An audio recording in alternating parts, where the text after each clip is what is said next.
No more Mr. Nice Guy.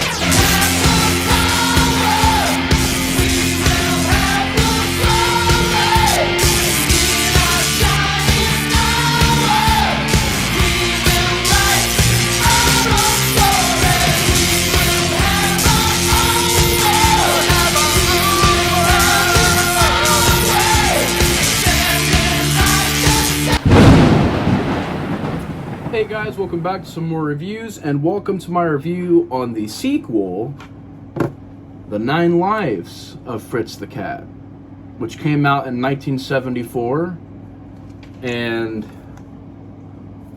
this one didn't involve Ralph Bakshi, and they made it right after the first movie, and it gets a 5.3 on IMDb.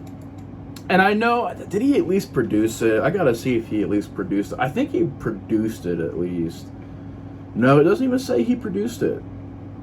So Ralph Bakshi had no involvement, at least from what I'm seeing on here. And IMDb is kind of working with me here. It wasn't directed by Ralph Bakshi. I know he wasn't heavily involved in it. And I know a lot of people didn't even really want to make a sequel. But Fritz the Cat was a very big hit, very big culture shock. A lot of people were talking about it, and it made a lot of money. So they really wanted to go out there and make another one.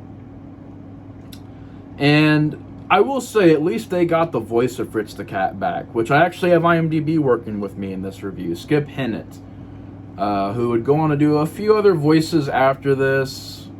Not a whole lot, mainly known for Fritz the Cat.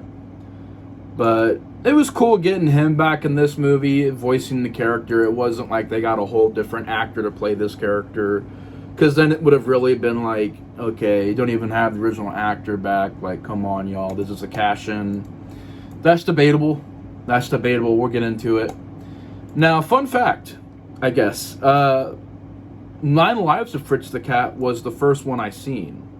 And how I found this movie was around, I think, like 6 or 7 years ago. It was on Netflix. Of all places, it was on Netflix. And that was the first time I seen Fritz the Cat. And I remember not really liking it. I think what it is I had no context, and this follows the first movie, and I had no idea there was a first movie, and I didn't think it was that good. I thought it was very hard to follow.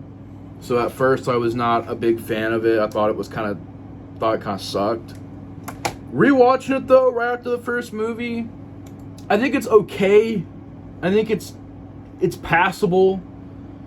It's a really simple sequel. I guess that's the best way I can put it. And it gets even more political, and I don't think the humor quite works. And I don't think it really worked that great in the first movie either. There wasn't a whole lot of times where I was laughing at the first movie. Here the humor is even more like in that realm of political, and we're just gonna try and make it as, I guess in today's terms, edgelordy as possible. And we're gonna see what all works, what all doesn't work. We're gonna throw everything in there. We're gonna have a Hitler character in there. We're gonna have just even more craziness in there. And I just don't think the story is as good as the first movie. And I don't even think the first movie story was like amazing. But here, it's just a movie that's not on the first film's level. That's what it boils down to with 9 Lives of Fritz the Cat. It's passable. It's decent. It's an hour and 17 minutes, so it's not boring at all. The animation style was pretty cool in this movie. They kept that look of the movie.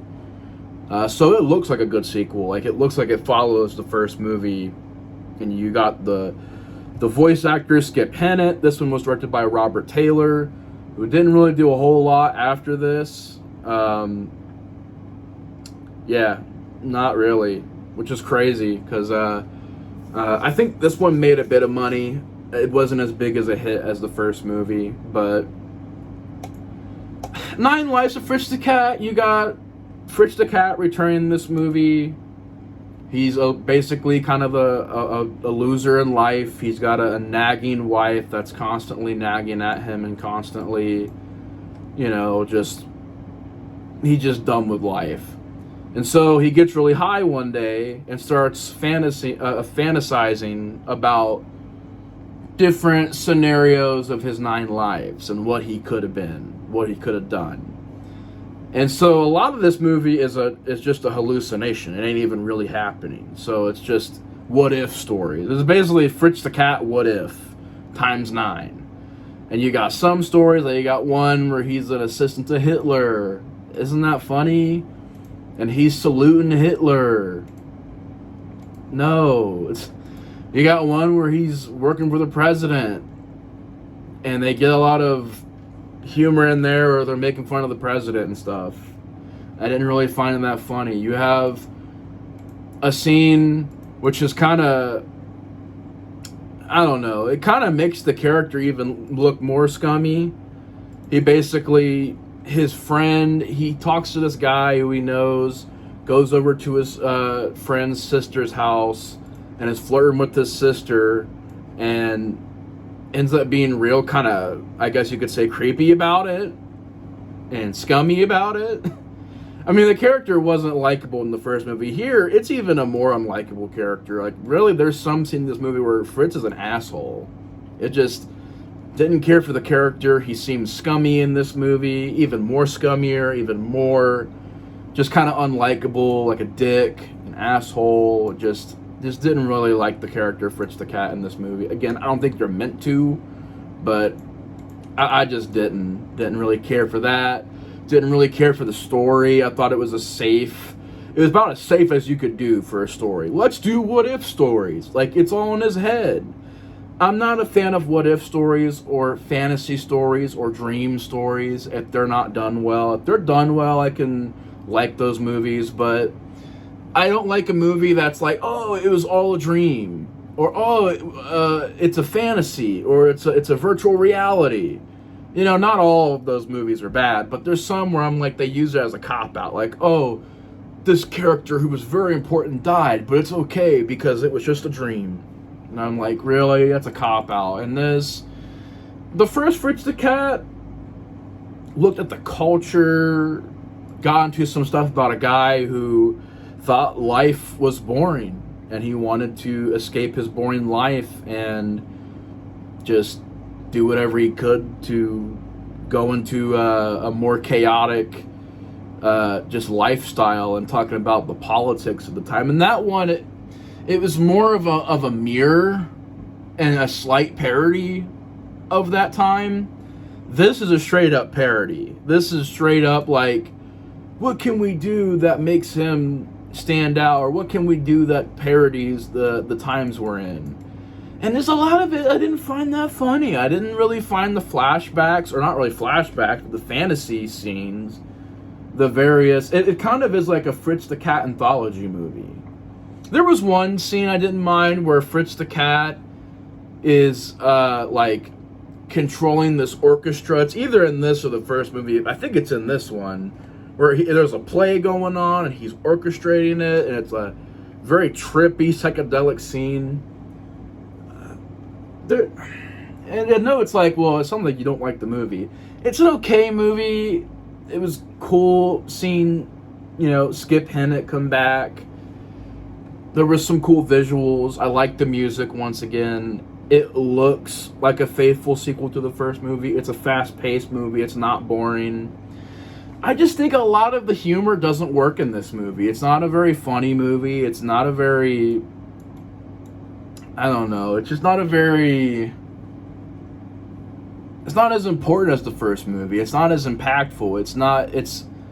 It's a safe sequel. Just as simple and safe as it gets to me. And even though I don't mind certain things, I think it is a step down from the first movie. I do. And I just think it's a step down, but not a huge step down to where I hate it or anything. But as you guys can tell, I just didn't really love this sequel. I didn't really even like it. It's just sort of passable. It's there. It's okay. It's a time waster. It is what it is. It's a less important, less well done version. Not really of the first movie, but just a lackluster sequel. It doesn't really do much. It's not really saying much. It's not really meaning much. Oh, Fritz the cat is going to be an astronaut. So what does he do? He has sex this lady up in the spaceship as they're taking off. Because he's Fritz the cat and he's horny. Or, oh, his baby, the baby Fritz the cat is smoking the weed. Isn't that funny? And it's like, no, it's just none of it was funny to me. It's pretty problematic, same stuff as the first movie, but a little bit even more in this. Like the fucking Hitler scene, that thing, I was just like, wow, man, that's, even I'm over here like, that shit was like pushing it far, man. Like some people are definitely gonna get pissed off seeing this movie. So yeah, I think that the offensive stuff is still in there, the problematic elements. And it just wasn't as entertaining as the first movie. It wasn't as funny. It wasn't as important. But it's an okay sequel. It's an okay movie. I don't hate it. I just didn't find it as well done as the first movie.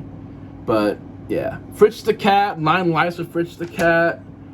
I want to say I gave it a 3 out of 5. I might lower that to like a 2 or a 2.5. I'll put it up there somewhere, but yeah, like a 2, 2.5. Not as good as the first movie. I also want to say I gave the first movie a 4 out of 5.